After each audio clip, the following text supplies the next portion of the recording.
출처 비선경제연구소 코일리더스 국내 대표 암호화폐 거래소 비썸 산하 비선경제연구소는 가상자산 관련 은행 건전성 규제 발표, 시장에 미칠 영향은? 리포트를 통해 지난해 12월 발표된 바젤은행감독위원회 슈퍼비전 BCBS의 은행의 가상자산 익스포저에 관한 건전성 규제안을 분석하고 그 영향을 예측했다. 보고서는 해당 규제안이 범세계적으로 도입될 경우 향후 세계 은행들의 가상자산 투자는 비트코인과 이더리움에 집중될 가능성이 크고 가상자산 시장에 유입될 수 있는 은행 자금의 최대 규모는 2030년 기준 180조 원이라고 분석했다. 이는 2023년 1월 기준 가상자산 시총 13.9%에 해당하는 규모다. 이번 규제안은 세계은행 규제인 바젤3에 맞춰 가상자산을 위험도에 따라 분류하고 차등적인 규제를 적용한 것이 핵심이다. 보고서는 BCBS 규제안이 가상자산 시장에 미칠 영향에 대해 아래와 같이 분석했다. 먼저 규제안에 따르면 2023년 1월 기준 시총 12내 가상자산 중에서는 비트코인과 이더리움만이 그룹 2A로 분류되며 이에 따라 은행의 가상자산 투자 선호가 비트코인과 이더리움에 집중될 가능성이 클 것으로 전망했다. 또한 비트코인과 이더리움 등 그룹 2A에 유입될 수 있는 은행의 자금 규모는 2030년 기준 최대 1,463억 달러 수준일 것으로 내다봤다.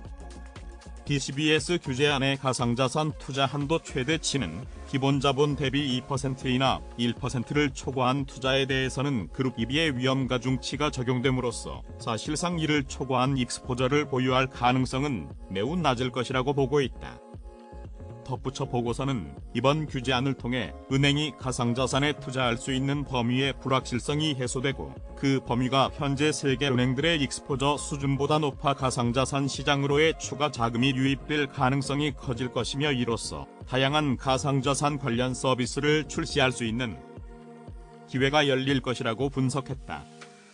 오유리 비선경제연구소 정책연구팀장은 2025년 1월 발효되는 이번 규제안에 따라 미국을 시작으로 세계 각국 은행에 유사한 규제가 도입될 것이다라고 말하며 향후 가상자산을 활용한 다양한 은행 서비스가 출시될 가능성이 커진 만큼 일반 대중의 가상자산 수용이 가속화되는 계기가 될 것이라고 말했다.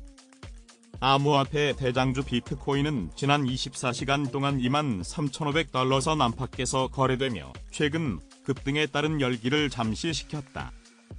글로벌 암호화폐 시황중개 사이트 코인마켓캡에 따르면 한국 시간 3일 오후 9시 39분 현재 1비트코인 가격은 24시간 전보다 1.19% 하락한 23,531달러를 기록 중이다.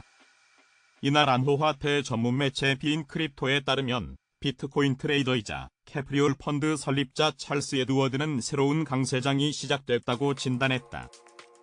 최근 미실현이익 상태 주소가 50%에서 70%로 뛰어올랐는데 과거 약세장에서 강세장으로 전환될 때에도 유사한 흐름을 보였기 때문이다.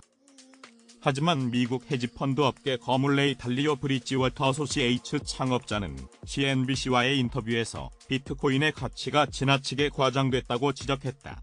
그는 비트코인은 내재적인 가치가 없다.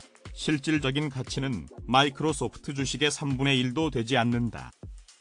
비트코인은 가치 저장소로서 효과적인 역할을 수행할 수 없다고 강조했다. 대표적인 밈암호화폐 도지코인은 지난 24시간 동안 하락 흐름 속에 0.90달러 초반대 가격에서 거래됐다.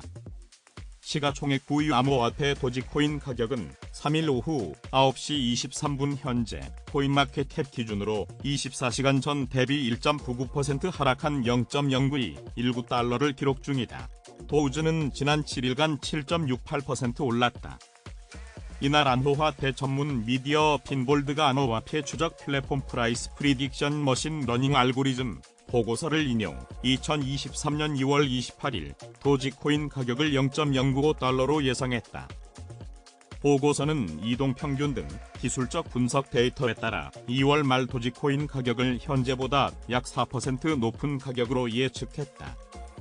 한편 암호화폐 전문 매체 코인텔레그래프는 도지코인은 가장 강력한 지지자인 일론 머스크가 소유한 소셜미디어 플랫폼과 자신이 좋아하는 암호화폐를 통합하는 대신 독립적인 트위터 코인을 개발하고 있는 것으로 알려지면서 인기를 잃고 있다며 인터넷 최초이자 가장 인기 있는 밈코인은 단기적으로 긍정적인 실행을 되살리기 위해 머스크의 트윗과 같은 촉매가 필요하거나 토큰의 토크노믹스 또는 펀더멘털의 급격한 변화가 필요하다고 전했다. 국내 5대 원화거래소 중 한 곳인 코팍스가 세계 최대 암호화폐 거래소인 바이낸스로부터 유동성을 공급받는다. 코팍스는 3일 공지를 통해 바이낸스와의 계약 체결 사실을 안내했다.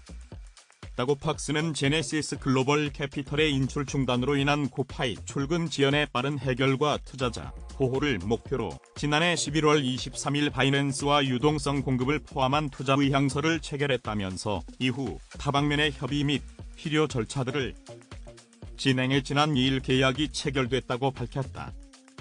투자는 바이낸스의 산업회복 기금을 코팍스에 공급하는 방식이다. 투자금은 코파이 상품 고객의 이자를 포함한 예치 자산을 출금하는 데 사용될 예정이다.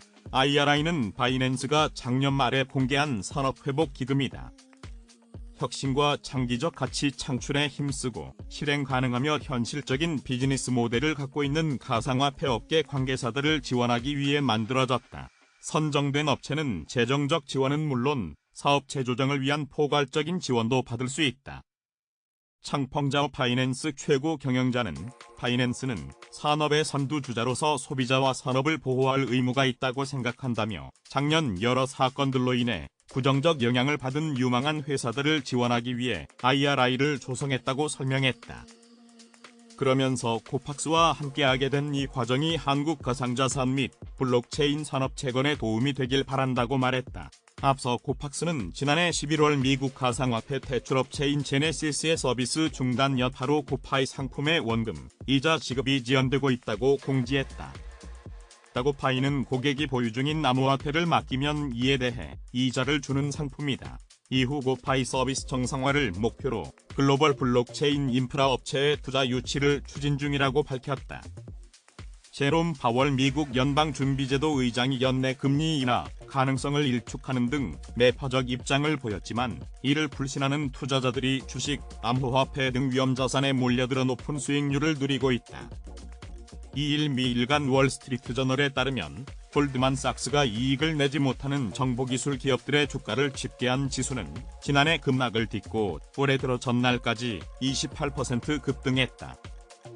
또 골드만삭스가 러셀 3000 지수 내에서 공매도 비중이 가장 높은 종목들로 구성한 지수는 같은 기간 23% 올랐고 비트코인 가격은 가상화폐 업계의 겨울이 닥쳤다는 우려 속에서도 40% 이상 치솟았다. 스탠더드 앤드 푸어스 500 지수가 이 기간 8.9% 오른 것과 비교하면 투자자들이 고위험 자산에 몰리면서 훨씬 높은 수익률을 낸 것이다. 앞서 전날 파월 의장은 기준금리를 0.25%포인트 인상한 뒤 기자회견에서 금리를 두어 번 추가로 올린 뒤 올해는 그 수준을 유지하겠다는 입장을 밝혔다. 그는 올해 안에 기준금리를 낮추지는 않을 것 같다라면서 시장의 연내 금리 인하 기대에 분명한 경고 메시지를 보내기도 했다. 하지만 시장에서는 3월 금리 인상이 마지막이고 하반기에는 금리가 내려갈 것으로 보고 있다. WSJ은 주식, 채권, 암호화폐 투자자들이 금리에 대한 연준의 입장이 블러핑이라는 데 돈을 걸고 있다고 평가했다. 연준 인사들이 고금리의 필요성을 말하는 것은 경제에 새로운 충격이 닥쳐 인플레이션이 다시 심해지는 시나리오에 대한 보험이 필요하기 때문이지만 시장 투자자들이 그런 위험까지 걱정할 필요는 없다는 게 WSJ 해석이다. 파월 의장은 회견에서 주가 상승에 따른 물가 상승 압력을 묻는 말에 우리의 초점은 단기적 움직임이 아니라 지속적인 변화라고만 언급했고 시장의 금리 전망에 대해 인플레이션이 얼마나 빨리 내려올지에 대한 관점 차이라고 밝혔다. 또 가격 안정성을 회복하고 물가 상승률 2%에 도달하는 게 우리의 일이라면서 시장 참여자들은 매우 다른 일을 한다고 말하기도 했다. 다만 투자자들이 연준을 불신하면서 자산시장이 계속 들썩일 경우 물가 상승 압력이 다시 고조되고 연준이 기준금리 상단을 더 높이게 될 가능성도 있다. 이 경우 최근 상승세였던 자산시장 흐름을 상당 부분 되돌릴 수 있는 만큼 위험 자산에 큰 비중을 투자하는 것은 조심할 필요가 있다고 WSJ는 전했다. 트루이스트 전문 서비스의 키스러너는 지금이 새로운 경기 반등기의 새벽이라는 견해에 회의적이라면서 시장 예상대로 연준이 올해 금리를 내리더라도 증시가 곧바로 힘을 얻을 것이라 장담할 수 없다고 밝혔다. 2000년대 초 닷컴 버블 붕괴 당시에는 연준이 금리를 고점에서 7개월간 유지 후 2001년 1월 처음 인하했지만 증시가 바닥을 친 것은 2002년 10월이었고 2008년 세계 금융위기 때도 다르지 않았다는 것이다. 그는 경기 약화 때문이라면 이는 만병통치약이 아니다라고 덧붙였다.